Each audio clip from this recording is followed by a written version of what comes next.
L'Institut Léonard de Vinci, c'est un organisme de formation, mais également un établissement d'enseignement supérieur, avec une vocation à développer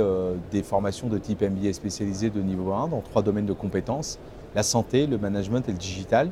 et des formations qui intéressent le secteur de la sécurité, puisque nous avons 3 formations: management du risque, management de la sécurité des données numériques et management de la sécurité intérieure.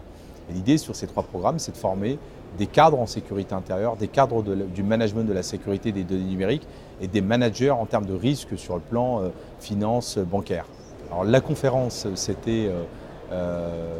sous le thème de la sécurité pour les entreprises et les collectivités à l'heure de la menace terroriste. L'idée, c'était de brosser en 1 heure un tour d'horizon des différents dispositifs qui existent et qui permettent à la fois aux collectivités, aux entreprises d'assurer autant que faire se peut la sécurité, soit des usagers ou alors des salariés.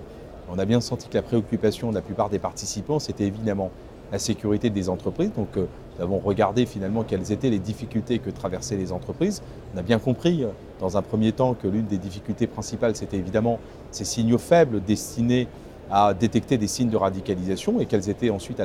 les moyens à la disposition de l'entreprise pour y mettre un terme, en respectant évidemment un cadre juridique très clair.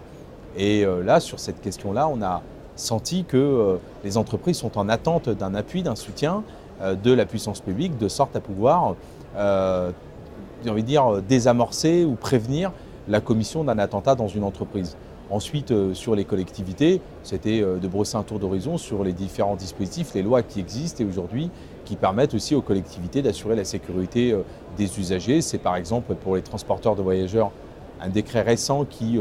leur donne la possibilité de consulter le ministère de l'Intérieur pour tout recrutement qu'ils pourraient considérer comme suspect, de vérifier que les antécédents d'individus ne posent pas un problème, ne pourraient pas poser un problème, pour l'ordre et la sécurité publique. Donc on a senti que effectivement, cette table ronde intervient au lendemain d'une attaque terroriste et que l'attention était focalisée sur mais comment réguler cette menace, comment régler cette menace dans un contexte difficile aussi pour les entreprises, étant entendu que l'entreprise n'a pas cette vocation principale de lutter contre le terrorisme, mais bien de développer son modèle économique et son business. Voilà.